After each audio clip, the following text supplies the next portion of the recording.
ये जो स्थिति है कैपिटलिज्म की, इसके मुनाफे भी उसने गिनाए हैं बहुत सारे, जैसा भी बताया कि प्रोडक्शन बहुत बढ़ गई, लोगों को सस्ते माल मिलने लगे, जो चीज़ें खाने को दिखाई गई वो भी खाने लगे, बाउंड्री है नेशन की टूट गई, माल सारी दुनिया में पहुंचने लगा, एक्सचेंज के साधन, ट्रांसपोर्टेशन के साधन बढ़ गए। ऐसे बहुत सारी चीज़ें उन्होंने लिखी हैं कैपिटलिज्म की बड़ी, कि इन्होंने कैपिटल में बहुत कुछ दिया है, लेकिन अपनी मौत के बीज भी साथ साथ बोए हैं। लेबर इकट्ठी होती चली जा रही है। तो अब कैपिटलिज्म में ये बिल्कुल जो कन्फ्लिक्ट है शार्प हो गया है, दुश्मन आमने सामने खड़े हो गए हैं, ये खून चूसने वाला और ये जिनका खून चूसा जा रहा है। इसको हिंदी में कहते हैं सर्वहारा, जिसका सब कुछ हरण कर लिया गया है और मजबूर है वो, इसलिए रोटी कहाँ से खाए, और वो इसलिए मजबूर है कि अपना माल बेचने के लिए उसे कुछ ना कुछ चाहिए, माल प्रोडक्शन। लेकिन उनमें एक बड़ी गड़बड़ है, लेबर के अंदर सबसे बड़ा गुण है यूनिटी का।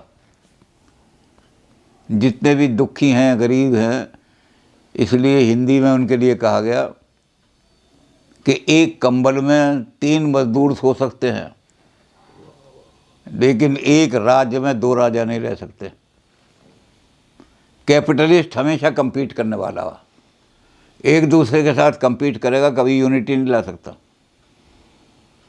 अदानी अंबानी को नीचे गिराने की कोशिश करेगा, अंबानी अदानी को नीचे कोशिश करेगा, और मजदूर यूनाइटेड लेकर के, आधी तुम खा लो आधी हम खा लें, मिलजुल के ज़माने में गुजारा कर लें। ये यूनिटी जो है, ये सबसे बड़ा गुण है लेबर का। इस यूनिटी में फूट नहीं पड़नी चाहिए। यही तो गुण है, ये सबसे बड़ा हथियार है लेबर का। इनके पास कोई तलवार नहीं, कोई तोप नहीं, कुछ नहीं, सिर्फ यूनिटी। और उसकी वीकनेस क्या है? कंपटीशन। दूसरी वीकनेस क्या है कि तुम अगर एक दिन रोटी नहीं खाओगे तो तुम्हें तो भूखा रहने की आदत पड़ी हुई है। तुमने एक दिन हड़ताल कर दिया न्याय के खिलाफ और लेबर तुम्हारी उसने वेज काट ली, तो तुम्हें तो भूखा रहने की आदत पड़ गई है, लेकिन उसको आदत नहीं है। तुमने एक दिन हड़ताल कर दी तो उसका 1 लाख का नुकसान हो जाएगा। इसलिए या तो वो तुम्हें मारने के लिए गोली चलाएगा, और या फिर जल्दी से कोई ना कोई सुलहनामा करने की कोशिश करेगा। अपनी कमज़ोरी, उसकी एक कमज़ोरी है।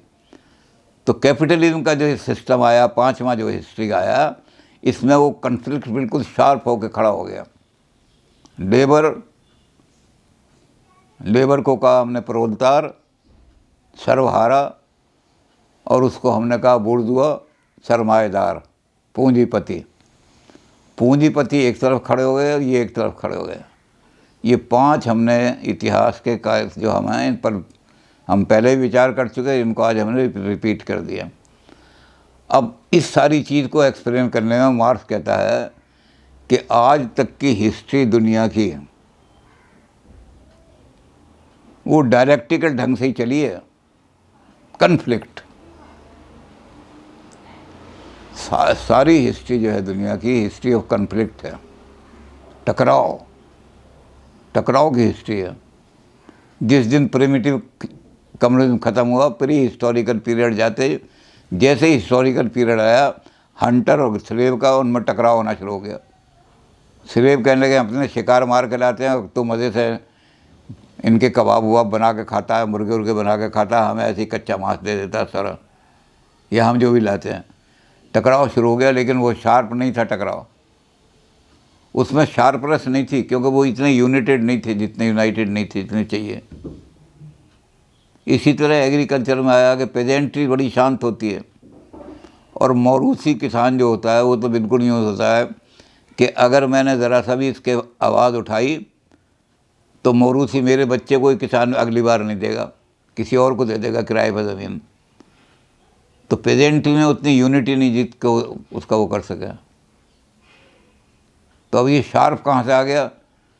मिल जो कल्चर है, इंडस्ट्रियल कल्चर जो है, इसमें बड़ी बड़ी इंडस्ट्री लगा के मजदूरों को इकट्ठा कर दिया। एक एक इंडस्ट्री में 100 150 200 आदमी लगे हुए मजदूर, यूनिटी हो गई सारी की सारी। अब इसको एक्सप्लेन किस तरह किया है कि सारा कन्फ्लिक्ट से चला है। हर एक थीसिस पैदा हुई और उस थीसिस के अंदर ही उसकी डिस्ट्रक्शन के बीज ऑटोमेटिकली मौजूद होते हैं। आप जब एग्रीकल्चरल सोसाइटी पैदा करोगे तो आपको किसान किराए के रखने ही पड़ेंगे और यही किसान आपके दुश्मन बन के आपसे छीनेंगे। तो आप हर एज में क्या होगा कि जब भी आप उस एज में प्रोग्रेस करोगे, सीड ऑफ डिस्ट्रक्शन अपने आप पैदा होते चले जाएंगे। और ये सीड ऑफ डिस्ट्रक्शन जो हैं, ये सारी हिस्ट्री की सारी इसमें चल रहे हैं जितने भी हैं। थीसिस के खिलाफ एंटी थीसिस अपने आप पैदा हो रही है, नेचुरल पैदा हो रही है। ये नेचुरल डिस्ट्रक्शन का फीड अपने आप है। ये शुरू का जो इनका सिद्धांत था, नेगेशन ऑफ द नेगेशन, ये इसको नेगेट करके आगे बढ़ेगी सोसाइटी। तो ये सारी की सारी सोसाइटी में इन्होंने एक ऐसा काम कर दिया कि कन्फ्लिक्ट कन्फ्लिक्ट कन्फ्लिक्ट कन्फ्लिक्ट होते चले जाएं। तो ह्यूमन हिस्ट्री सारी जो है क्लास कन्फ्लिक्ट की हिस्ट्री है। हमेशा थीसिस और एंटीथेसिस दो है रही हैं। सारी सोसाइटी में एक तरफ थीसिस होगी अमीर, एक तरफ गरीब, एक तरफ वो जिससे सब कुछ छीन लिया है आपने, उसकी मानवता की हरण कर लिया। इसकी मानवता का ये हमने शुरू में पहले कहा था कि मार्क्स में और लेनिन में थोड़ा अंतर हो गया है। लेनिन ने बाद में उतनी ऊंची बातें नहीं सोची जितनी मार्क्स ने, क्योंकि मार्क्स ने अपने यहाँ जो लिखा है वो हैव नॉट का, वो इकोनॉमिक्स के आधार पर हैव नॉट नहीं लिखा कि भाई इसके पास रोटी नहीं है हैव नॉट। उसने कहा मानवता के आधार पर। इसकी मानवता छिन गई है। ये रेलम ऑफ नेसेसिटी में रह रहा है, मजबूरी का रेल में है। इस रेल में क्या रह रहा है कि बाज़ार में जाएगा, चौक पर खड़ा हुआ है, रोज़गार मिल गया तो ठीक है, नहीं भूखा आएगा तो जाकर के किसी के कैपिटलिस्ट के चरण पकड़ेगा, जो मुझे अपने मिल गए, छोटी जगह पर रख लो, मैं झाड़ू ही लगा लिया करूँगा सारा का सारा। ये रेलम ऑफ नेसेसिटी में मंडी के आलू की तरह और प्याज की तरह अपने आप को बेचने के तैयार हो जाता है, क्योंकि बच्चों को रोटी खिलानी है, खुद भी रोटी खानी है, पेट की आग कैसे बुझेगी। तो मजदूर अपनी मानवता को बेचता है, मजदूर बाज़ार में मंडी के सौदे की तरह से। और ये जो कैपिटलिस्ट है ये भी हैव नॉट है। लेनिन ने तो इसको हैव कह दिया। ये हैव नॉट क्यों है? ये वैम्पायर थ्रस्ट, खून पीने वाली चुड़ैल है ये। इसकी मानवता बिल्कुल नष्ट हो गई है। इसमें तो मानवता है ही नहीं। जिस दिन ये गरीबों का कल्याण सोचने लगेगा, ये चुड़ैल खत्म, ये भी मानवता आ जाएगी इसमें। तो हमने दोनों को मानव बनाना है, ऐसा सिस्टम लाना है कि ये गरीब भी अपनी गरीबी, अपनी मजदूरी न बेचे, अपने आप की अपनी मानवता को मंडी का माल ना बनाए, और ये जो खून चूसने वाले हैं ये भी खून ना चूसे, ये कल्याण की बात करें तो इनमें भी इंसानियत आ जाए। तो दोनों को इंसानियत देने के लिए मार्क्स ने सारा ये सिस्टम बनाया। अब जब पहुंच गए कैपिटलिज्म में तो संघर्ष बिल्कुल तकड़ा हो गया। 1848 में, वैसे तो मार्क्स ने बहुत चूँकि लंबा चौड़ा लिखा है, मैंने कहा 3 वॉल्यूम तो दास कैपिटल के लिखे हैं, बाकी जर्मन आइडियोलॉजी लिखी है किताब बहुत तकड़ी, और भी इस तरह की किताबें लिखी हैं बहुत सारी। तो अब कैसे करें? उन्होंने कहा कि एक तरीका है इसका तरीका है छीन लो। तो 1848 में उन्होंने फिलॉसफी नहीं लिखी मार्क्स ने, चार्टर ऑफ एक्शन लिखा। उसको हम फिलॉसफी नहीं मानते। कम्युनिस्ट मैनिफेस्टो जो है वो फिलॉसफी नहीं है, वो एक्शन है। भाई इस चीज़ को, इस फिलॉसफी को रियलाइज़ करने के लिए अब मार्क्स ने कहा कि इसमें होता क्या है, जैसे जैसे मीन्स ऑफ प्रोडक्शन बदलते जाते हैं वैसी वैसी हमारी सोशल वैल्यूज़ बदलती जाती हैं। जो एग्रीकल्चर युग में हमारे नॉर्म थे, जीवन का ढंग था, जीने का तरीका था, औरतें लहंगा पहनती थीं, अब मशीन में लहंगा पहन के नहीं जा सकती, लहंगा फंस जाएगा, मर जाएगी। तो मजबूरी क्या करेगी? ये फैशन नहीं है जिसको हम कहते हैं, ये मजबूरी है कि अगर मैंने मशीन पे काम करना है तो जीन्स पहन के जाऊंगी मैं, और जब जीन्स पहन के जाऊंगी तो सास थप्पड़ नहीं मार सकती कि तूने घूंघट क्यों नहीं निकाला, तो ससुर के सामने ऐसे क्यों खड़ी हो गई? नौकरी करवा लो मुझसे या घर में घूंघट निकलवा लो। और नौकरी करनी है तो मैं उन कपड़ों को पहन के मरूंगी थोड़ी। तो रहने सहने के सिस्टम ही बदलते चले जाते हैं। जैसे इनको सबको एथिक्स, रिलीजन, नॉर्म्स अपने लाइफ के, वो सारे के सारे सुपर स्ट्रक्चर हैं। सुपर स्ट्रक्चर का मतलब छाया बिल्डिंग, बुनियाद के ऊपर, उस बुनियाद के ऊपर एक सुपर स्ट्रक्चर बनते थे। जैसी जैसी बुनियाद होगी, अगर चौकोर मकान कमरे की बुनियाद है तो गोल कमरा नहीं बना सकते उस पर चौकोर ही कमरा खड़ा होगा।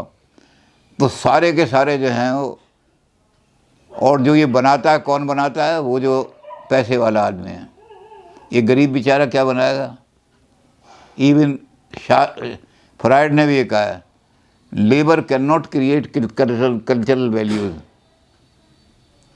कल्चरल वैल्यूज़ कौन बनाता है? वो बनाता है जो पैसे वाला है, धनाढ़ आदमी। वो अपने हित के लिए बनाता है। वो ऐसे नॉर्म बनाता है जिसमें वो चीज़ें लिखी हों जो बड़े आदमियों को फ़ायदा दें। देवी की जब पूजा करो तो उसमें देसी घी के चिराग जलाओ। अब मैं एक जगह बताऊं, हम पाठ करने जाते थे रामायण का, तो एक जगह गरीबों की बस्ती में गए। उन्होंने कहा जी हमारे घर में ही पाठ हो जाएगा।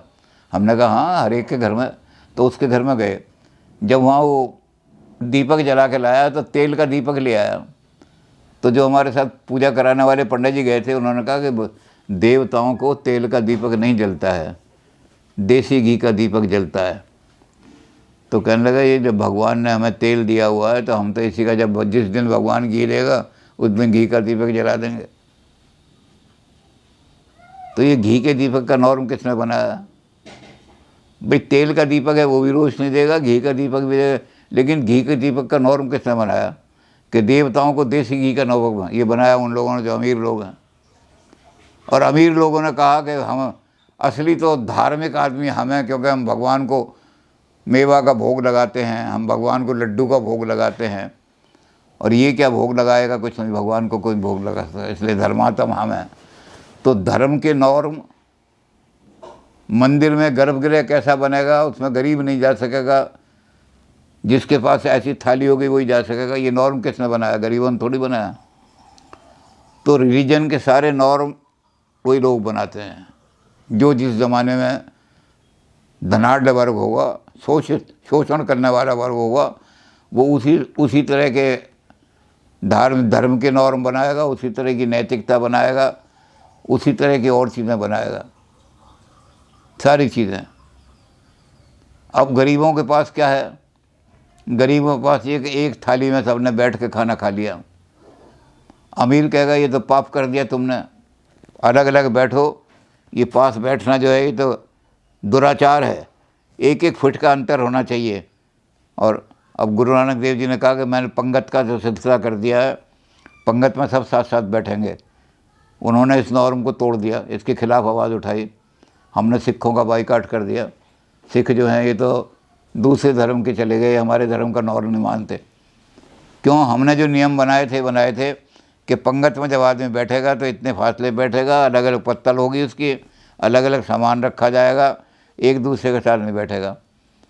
ये नॉर्म किसने बनाया? जिनके पास धन ज़्यादा है, 10 थालियाँ 10 कटोरियाँ, यहाँ तो एक ही कटोरी में 4 आदमी खा रहे हैं, कोई बात नहीं। तो ये धर्म के नॉर्म, रिचुअलिज्म के नॉर्म, कर्मकांड के नियम, ये सारा वो बनाएगा जो धनाढ़ वर्ग है। और धनाढ़ वर्ग अपने लिहाज से बनाएगा। गरीब को कह देगा कि तुम तो, भगवान तुम पर कभी कृपा नहीं करेगा, तुमने कभी दीपक जलाया नहीं देसी घी का। अब वो बेचारा मजबूर है, क्या करे। तो ये सुपर स्ट्रक्चर जब नियम बदलेंगे और मोड ऑफ प्रोडक्शन बदलेंगे तो ये सुपर स्ट्रक्चर अपने आप गिरते चले जाएंगे।